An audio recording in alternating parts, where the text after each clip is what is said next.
Hey, I'm Aranza Savas, a motivation researcher and coach, and I've dedicated the last 20 years to understanding how people create meaningful change in their lives.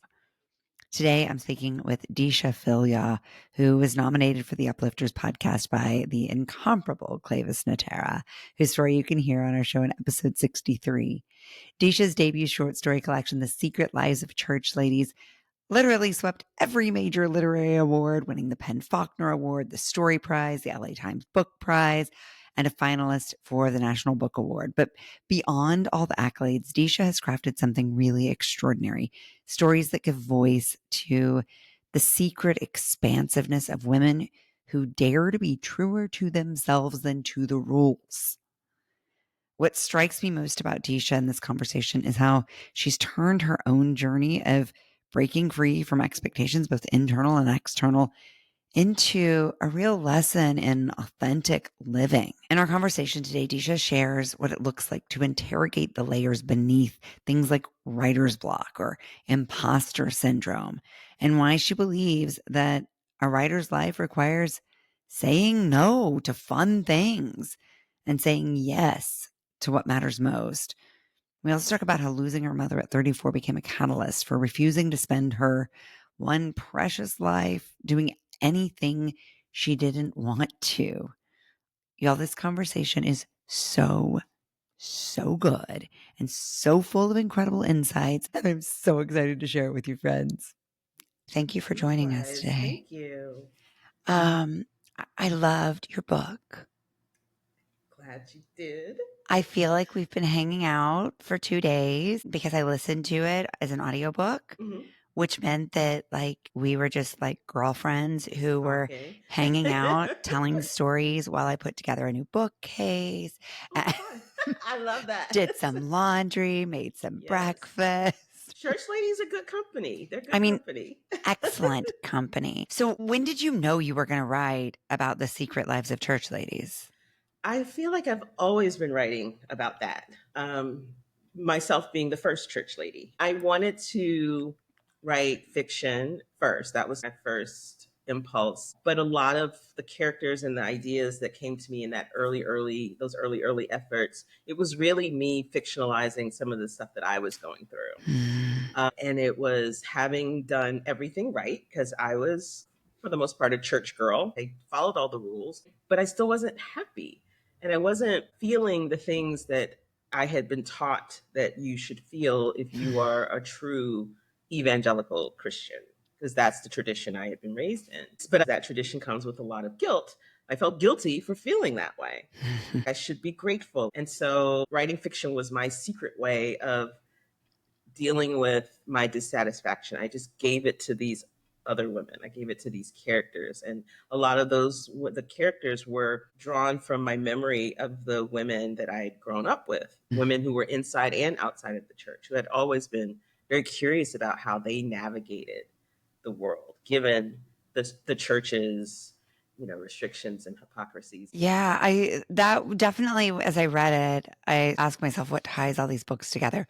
And I wasn't sure whether it was just because it was what I was attuned to, or if it was indeed the core through line was this desire to expand beyond the limitations and to be truer to yourself than to the rules. 20 years ago when I started writing, I didn't start the stories that became church ladies until like 2013, 2014. But the church and women getting free and their expansiveness that you're talking about, the pursuit of that's just been consistent for the last 25 or so years. And so I was writing short stories, and then in 2007 I got the idea for a novel, but I kept writing stories and I was stalled on the novel.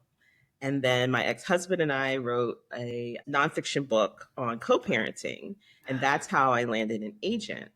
And my agent knew that I also had this novel that I had been working on for years. And so she's like, whenever you're ready to see that novel.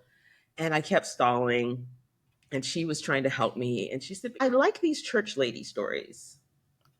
And maybe you could build a collection around those themes that are in I think at that point I'd written 2 of the stories.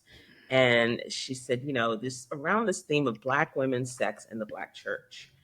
And that felt more possible, more doable than finish this novel that I've been like schlepping around for so many years. And so that's what turned my attention and got me intentional about building a collection was my agent's advice. I get the sense through this answer and through the book that you have broken out past expectation, both Yes. external and internal, maybe, Yeah. Hmm. in a lot of ways. Yes. What you see in the stories, by the time I was writing those stories, I was not actively grappling with those things myself. But what was truest of me in those stories were the mother-daughter dynamics, which I had not intended to be so present, but clearly they wanted to be. My mother died of breast cancer in 2005. And thank you. And so almost a decade when I was starting to write the stories, there was still sort of unfinished business between my mother and myself that shows up in those stories. My mother was my biggest critic. She felt diminished by me. I remember one time I was in my 30s and she said, "I finally figured out the word to describe how you've made me feel your whole life." And I'm like, I don't think I want to hear this, right? And she said, intimidated. Oh, What do you do with that? yeah. Yeah. I mean, it creates an opportunity for some empathy. What she was saying is it was her own look that allowed her to be intimidated. As you talk about your mother, it makes me think back to something I think about a lot, honestly. I hadn't ever heard it until a guest early on in the show said it. And she was quoting another writer who says, "Teach from your scars, not your wounds." Ooh, yeah. Right? Yes. And it sounds like Yes. you were largely writing about scars at that Yes. point. Yes. Yes. Okay. Thank you for giving me that language. It's Because I pretty never powerful. wanted to imply like, oh, those are not my issues. It's just like it wasn't actively at the moment, but it's because it was scar. Yeah. It was not an open wound. Open seeping Yeah. mess. Yeah. Yeah. Um, so let's talk about some of the ways you have moved beyond expectations. Hmm. And again, I'm curious how much of the expectation came from you Hmm. and from others. It was odd because I was sent to church. Mm. And so, So in other words, like your family wasn't going with you. right. But they Same. sent me at an early age, like too late Same. for us, but she can be salvaged kind of situation. Same. What was I that? don't know. I mean, my grandparents were raising me, and I Hmm. think they were like, "We have done that showing up for church thing already." You So just go. send the child. What? That's why. Okay, I'm. It's so rare that I meet people who have had that experience. But yeah, so Same. that was my experience. And so it's not like I had any kind of like fire and brimstone being preached at me at home. And I was a good girl. I followed the rules. I got good grades. My nose was always in a book. I didn't give anybody any trouble. And so the expectations weren't necessarily around churchy things. What I got from my mom, and I think this was the whole intimidation thing, was that I dared to be a different person than she was. And because of her wounds, which were Mhm. not scars, she took that personally. So if I didn't like what she liked, then she felt judged by me. Mhm. And so the expectations she had of me that were pressure were things that I considered really superficial. And so I I was frustrated and I was hurt by how critical she was of me. I think I realized early on it was impossible to make her happy. I would have to be a whole other person. It was things like other girls, their moms were like, don't wear makeup. This would have been the 80s, right? And so girls my age were like sneaking in the bathroom at school, putting on makeup, taking it off before they went home. My mother was like glamour girl. She wanted me to wear makeup and I didn't want to wear makeup. Mm. She was very much, what are people going to say? People are going to talk about you if I didn't iron my shirt. And so these were the things my mother cared about. I Mhm. could care less. And so when she couldn't convince me that these things mattered, then she would like shame me. Mm. Right. And so in my 13th birthday, she wanted to buy me makeup and a makeup bag and take me shopping. And she was so excited. And I was like, I don't want that. I feel like you were gonna go to Claire's and glamour shots at the Right. mall in this scenario. Right. Which was my mother's thing, Yeah. not my thing. And she just kept like building it up, hyping it up. And I was like, no, no. And I was like, I would just like some books. And she's like, that's boring. She just kept insisting, insisting. And I kept saying no. And then finally she said, you should wear makeup, which to say to a 13-year-old Oh. girl is devastating.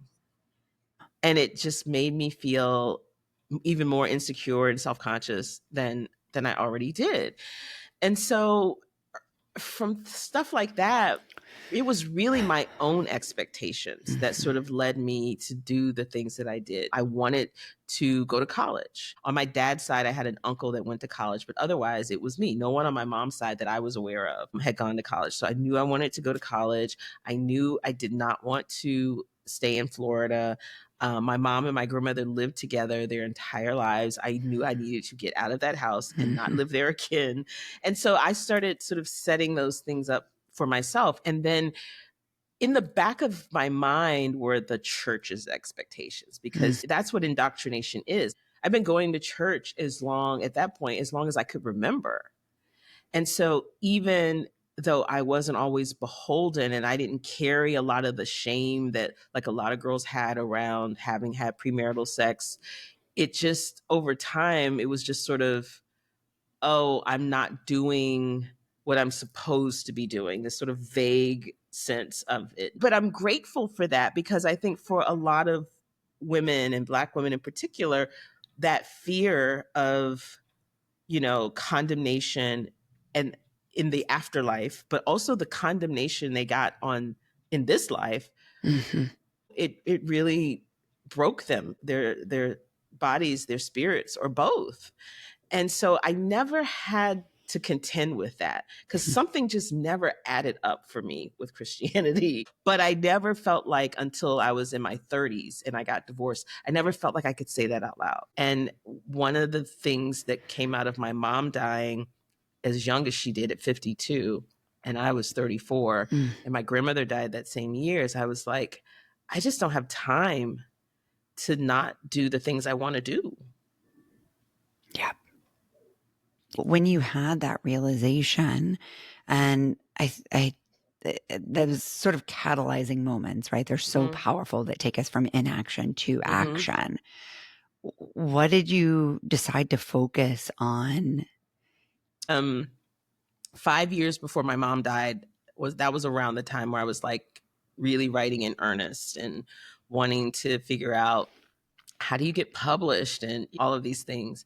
And then the Did same you time, identify as a writer, or were you a reader who wrote?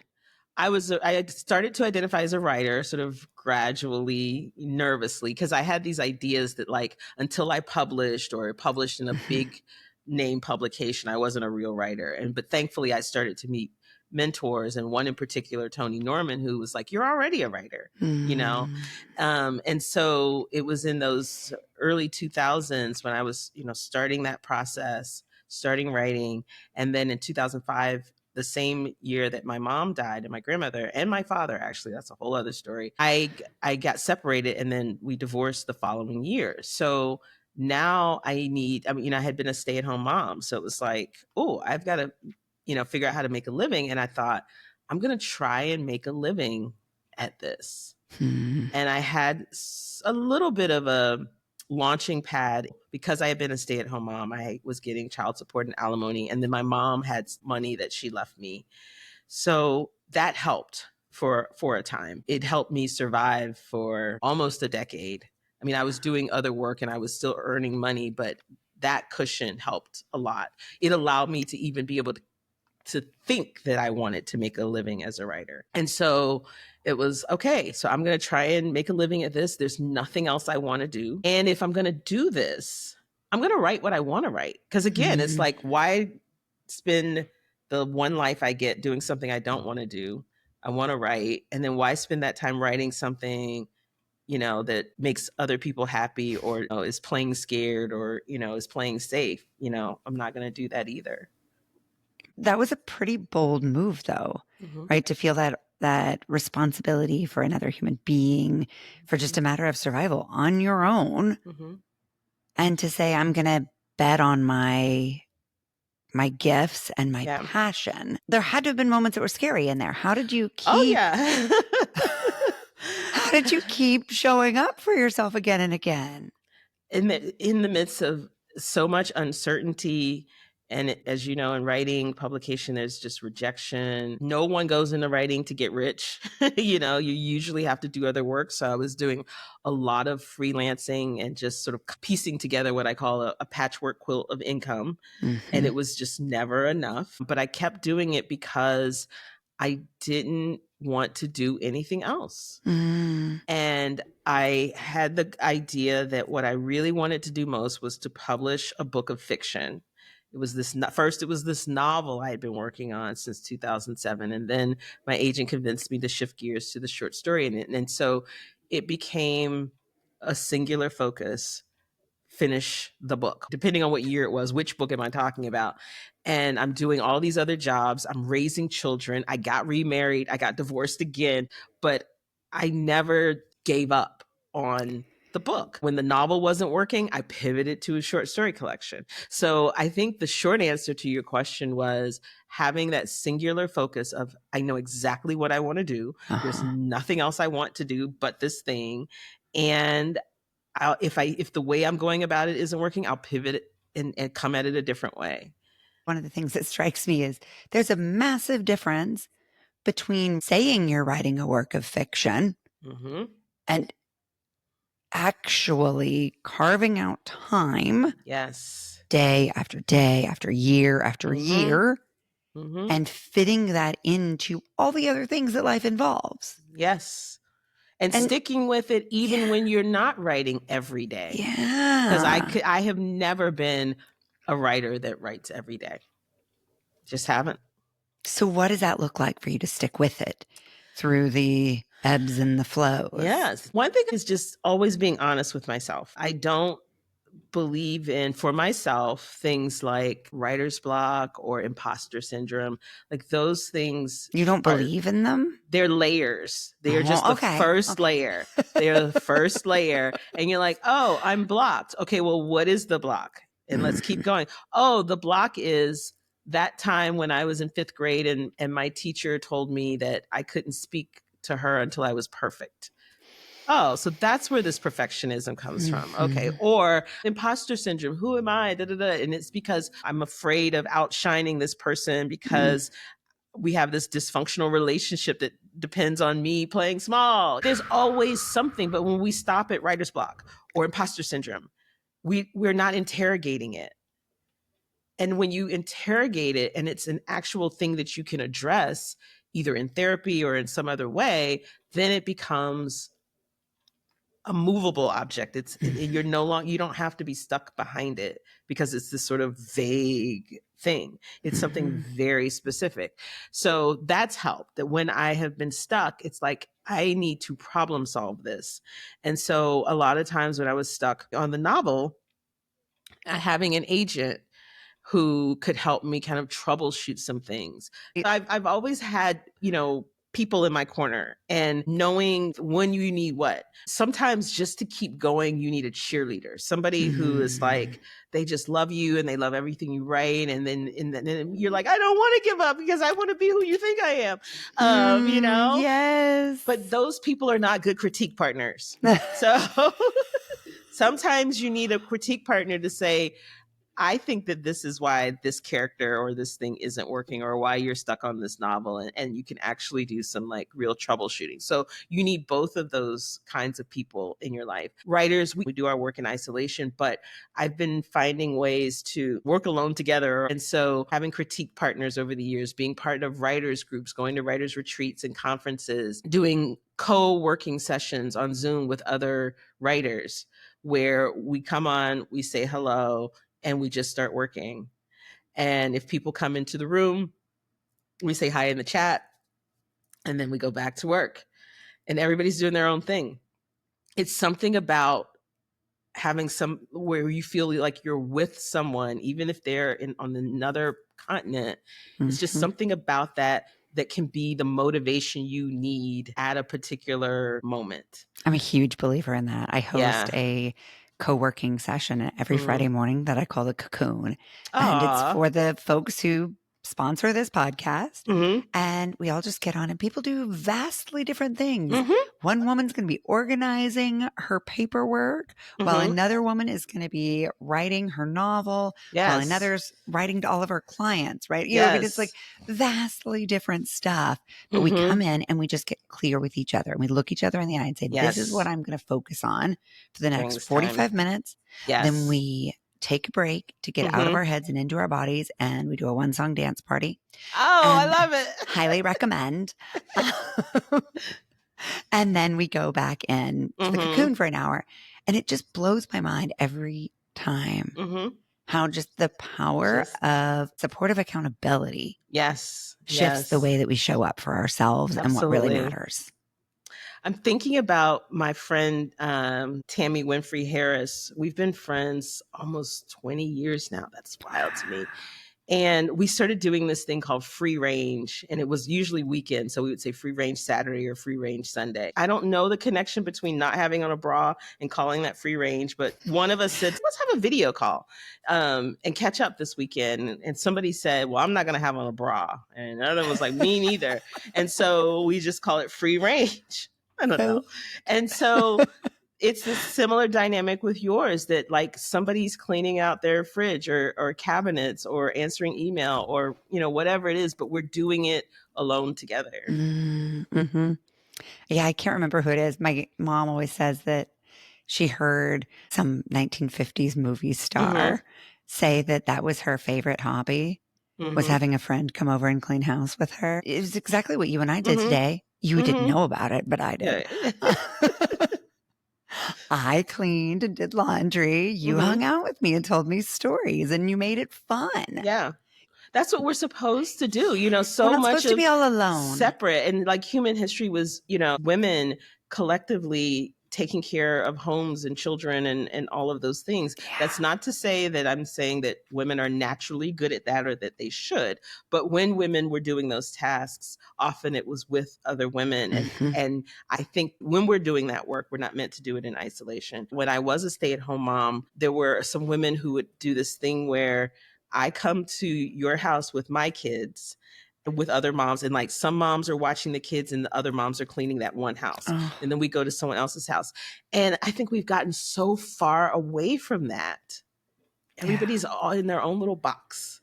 What you said about your free range thing is the other session we have every week. So every Monday, I get this group of women together and we just set our intentions for the week I while love we do that. the thing. So it's Yes. like, if I want to eat healthy for the week, I am meal prepping and like Yes. getting all the vegetables peeled while I talk to these Yes. ladies. Yes. That's it. It's like, bring I some pleasure to this yep. stuff. And I think that's true for anything hard. Yep. And I do it now. Sometimes it's not even in a communal way, but I Mm, think just for time management purposes, talking, just catching up with friends, I'm usually doing some housework when that's happening, or I'm going for a walk or something, something that doesn't require a lot of brain power for me so I can actually listen to my friends. But I'm multitasking, taking the time to cook myself a meal while I'm talking to a friend. I think the misunderstanding about multitasking is people say now they're like, oh, it's impossible to multitask. Yes, it is impossible to do two things that are the same at once. Right. So I can't Yes. process words on my laptop and words on the movie screen simultaneously Right. because it's using the same part of my brain. But to use my hands while using my ears, oh, that we are actually hardwired to do. Yes. Yes. I never thought about it like that. Yeah, it makes perfect sense. It turns on more centers of our brain so can be more creative. We can be Right. more connected. We can listen more deeply.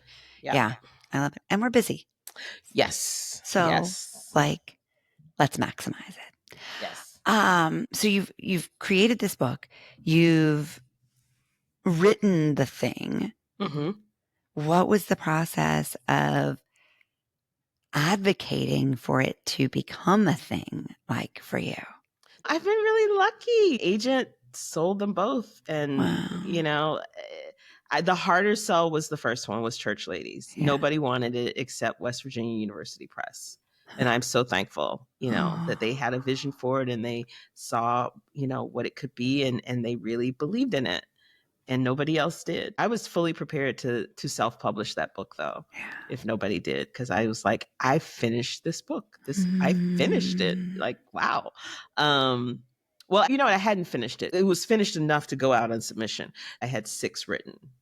So it wasn't done, but it Got was it. more than I had ever accomplished. And so it wasn't an easy sell. I didn't get a huge advance by any stretch of the imagination. But it was successful in terms of how it was received, in terms of getting awards and things like that. Your book got like every possible award a book could get. Everyone. I mean, It got 3 big wins, and it was a finalist for the National Book Award. that's Just those. freaking bonkers. Yes, it truly bonkers. Yes. Yes. So, Yes. like, what was your role in making that happen beyond writing that? Nothing. And I want to just Wow. emphasize that this business is not a meritocracy. All we can do is our best work on the page. Everything that happens after that is luck, marketing and promotion, and timing, and all of that.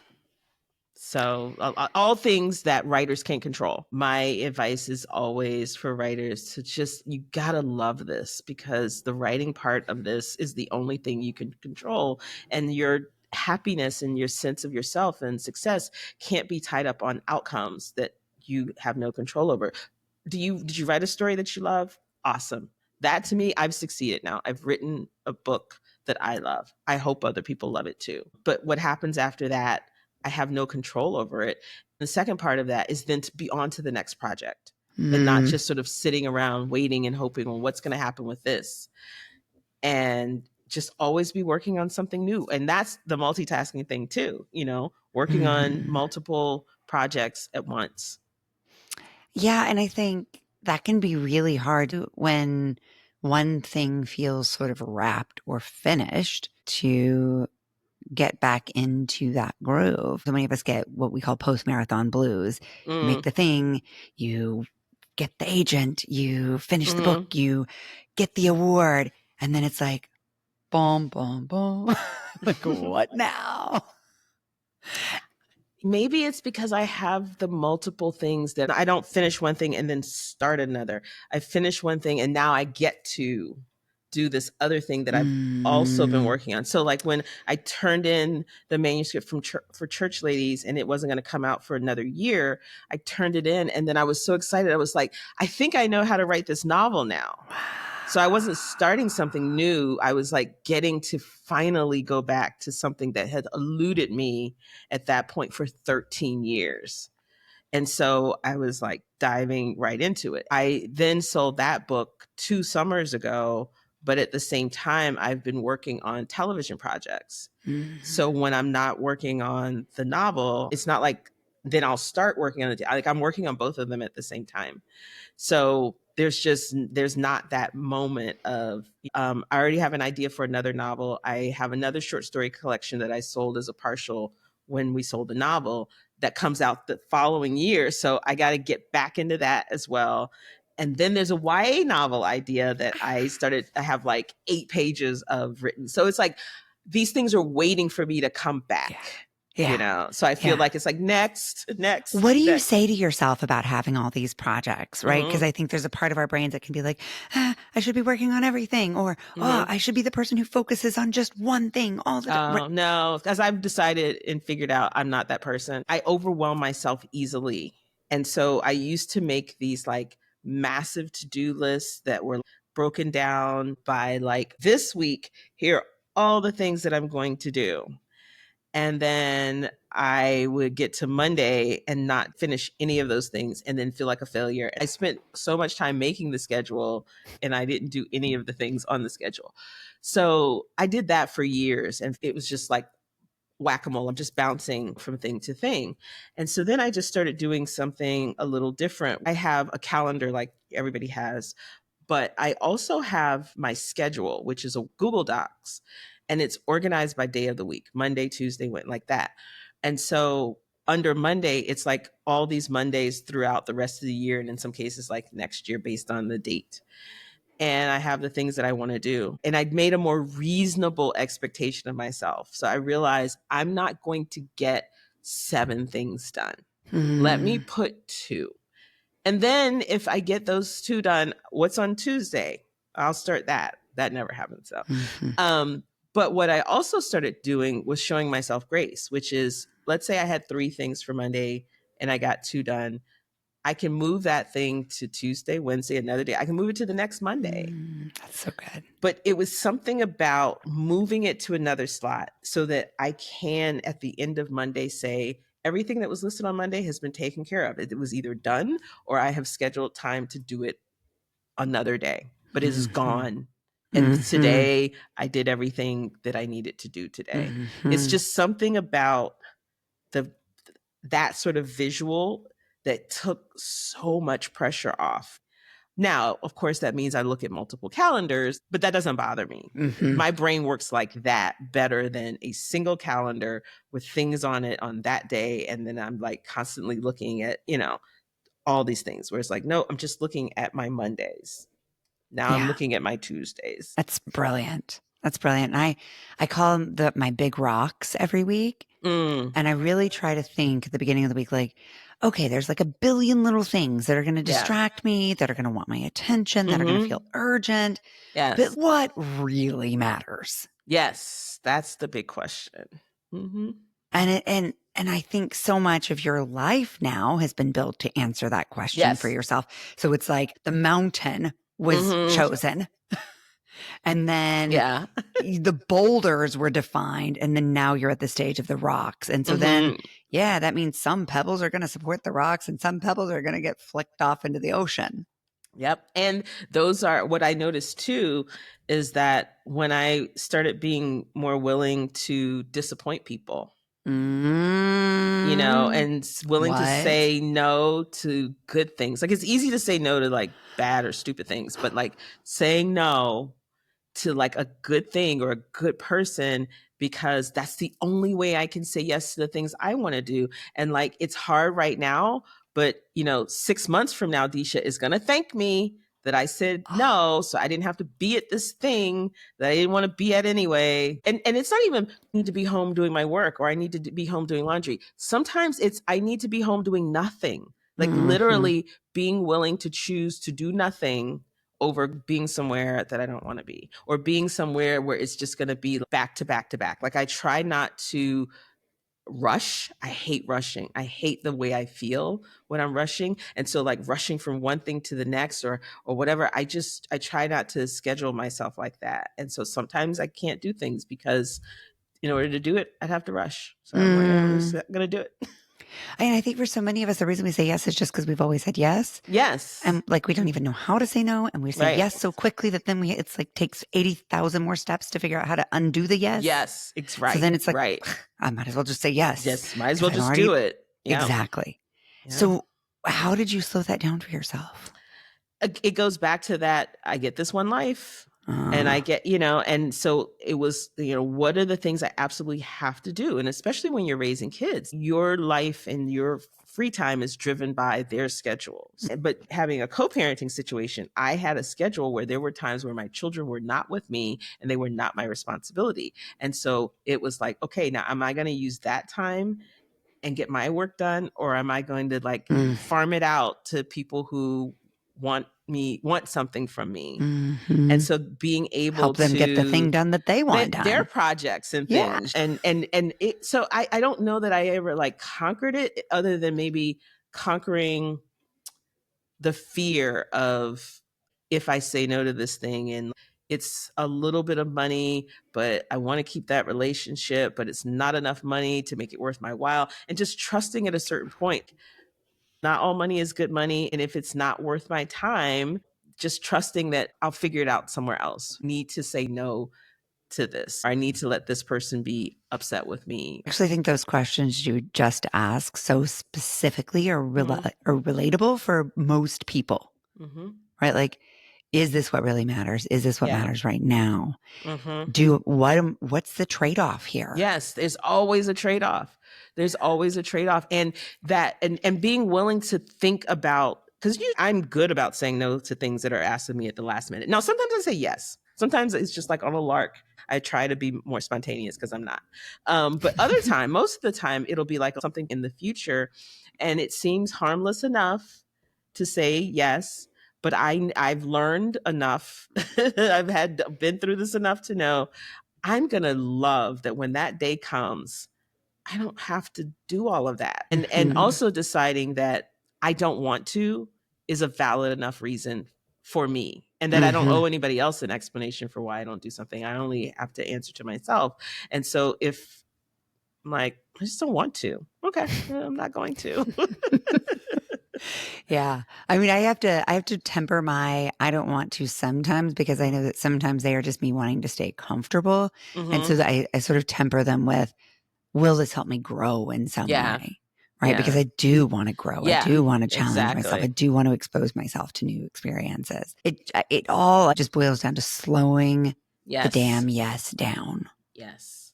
And does it fit? Because, you're saying yes to that thing that makes you uncomfortable because it fits some larger thing you want to, how you want to live your life. Right. But me doing something just because somebody wants me to do it, because what I'm uncomfortable with most of the time is like social situations.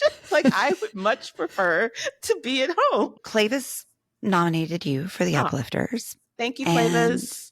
Oh, she's amazing. And here's what she said. She says, Deesha has done so much to break down the barriers that keep BIPOC writers from accessing channels to publication. She is also incredibly talented as a writer, fearless in her work, and bold in her portrayal of complicated women in her books. She's brilliant, funny, and a true literary citizen. Oh my God. Thank you, Clavis. I mean, there's nothing that feels better than being admired by the people we admire. And I admire her so deeply. She just, in addition to her tremendous talent, like I always say, I love when good books are written by good people, because it's not always the case. But with Clavis, you get both. Yeah. And there's such a graciousness, the way she moves in the world. This business can be a little hard scrabble at times. And she's just so above it all. And so I'm always trying to be like her. And she is also funny and truly subversive. Yes, she is. She's a radical woman. Yes, truly, truly. Do not get it twisted. And so we just have some of the best times. I'm curious what she's talking about in that first sentence when she says that you've done so much to break down barriers that keep BIPOC writers from accessing channels to publication. What's she referencing there? I try not to hoard information. I'm always sharing resources and opportunities with people. If you've ever been in my classes or a mentee, I'm always sending you things. We're not one and done. Now that I have Substack, I've been trying to, use that as a way to make sure that especially emerging writers, especially BIPOC writers, know the opportunities that are there.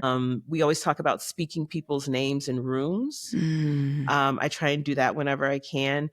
And also passing along opportunities, right? So if I pass on something, if I have the opportunity to recommend or nominate someone else, I do that. And finally, I consider judging competitions and literary prizes to be a kind of community service.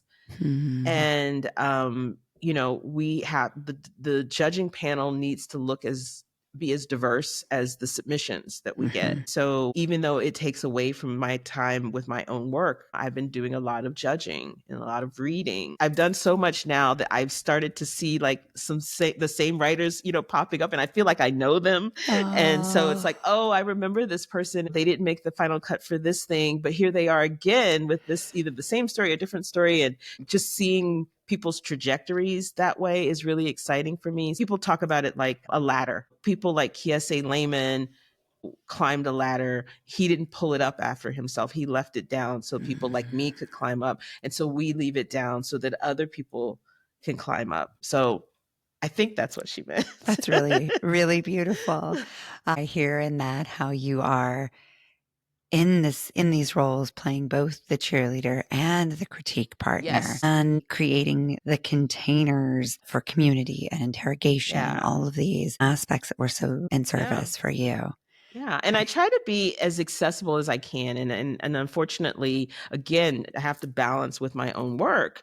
But I tend to be responsive when people reach out on social media as much as I can.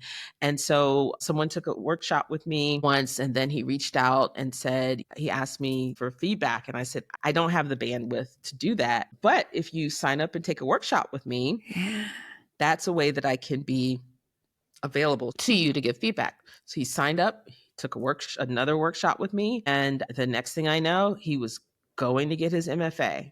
Oh.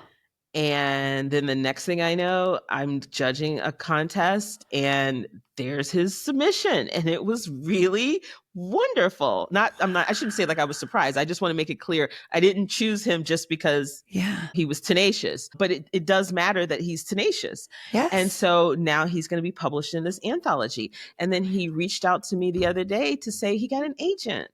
Oh. I love witnessing that. So I couldn't give him what he initially asked for. And for the vast majority of people, I can't be a reader for them, but I can be an encourager. I can be a resource. I can be a connector. I love that.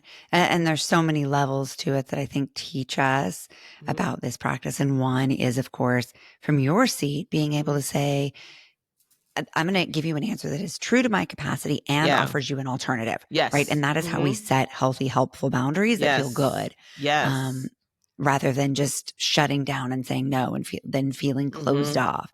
And then from his perspective, how many of us have been afraid to ask for help, to ask the person we admire to support us, afraid that they'll say no and then, wow, we'll feel rejected and we should stop writing. But I think what we hear from his side of this story is ask the question. You may not get exactly the answer you expect, but you actually may get something that's more sustaining. Right. Yeah. Really, really wonderful lessons in there. I am so excited to have met you. I'm so excited to read the novel when it comes out. I can't wait for you to read it. In these short stories that I'm like, I'm like, I want to meet these people. I want to see who they are and how they love. Yeah. Well, this one is going to be funny. It still has some serious themes. It's still poking at the church, but the true confessions of First Lady Freeman has a lot of laughs in it as well. I think you'll have fun. I can't wait. I know I will. I will. As uplifters, we love to lift others. So how can we as a community follow me on Substack? Because one of the things that I bullish include, on Substack. I'm obsessed. One of the things that I try to include in every newsletter are pre-orders for usually debut writers. Not always, but usually. That's awesome, Deesha. Yeah, I just put the book cover, and sometimes if I have time, I can put a little description. But sometimes it's just the book cover and the link to bookshop.org, because then you're also supporting indie bookstores when you use Bookshop. And it just makes it easy for people to pre-order. I love that. That's such a great idea, and I will totally do that. Who do you want to nominate as an uplifter? I nominate Mahogany L. Brown. Tell me why. Oh my gosh. So she's just, first of all, she's legendary. I knew of her before I ever got to know her as I do now, as a friend, as a sister. So I knew her work, which she is one of one. She is genre bending. She's in the YA space. She's in the poetry space. She's in the adult fiction space. Because she is a storyteller and it's her heart that's on the page. And so I knew her as a woman with a very loving, generous heart and just a phenomenal storyteller before I knew her as a person. But as I mentioned, it could be those good books, but are they good people? She is everything that Clave has said about me. supporting writers, Mo does that exponentially and is eternally gracious, patient, insightful. She has a vision, and she's just bringing people along and beyond the literary world. You know, she'll bring musicians and writers together. She took her residency at Lincoln Center, which was initially short term, and it's now become this multi-year commitment. And there are so many of us who can say we stood on a Lincoln Center stage because of Mahogany. And so you just, I describe her and you imagine this person who is larger than life, and she is, but she also has a tender heart, and you don't always get that. You don't always get a person who's still in touch with being kind and being thoughtful, also funny, hilarious, hilarious, and just just a genius on the page and a genius on the stage. Oh, amazing. Amazing. I can't wait to meet her. I'm excited. I'm excited.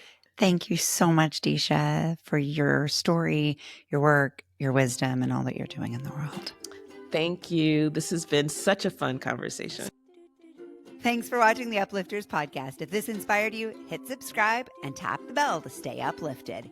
Give this video a thumbs up and share it with someone who needs a little lift today. Big love. Painted water sunshine with rosemary and thyme. Dwell in the perplexing, though you find it vexing. Toss a star and hover, be your own best lover. Relish in a new prime, plant a tree in springtime. Dance with idle hindsight, bring the sun to twilight.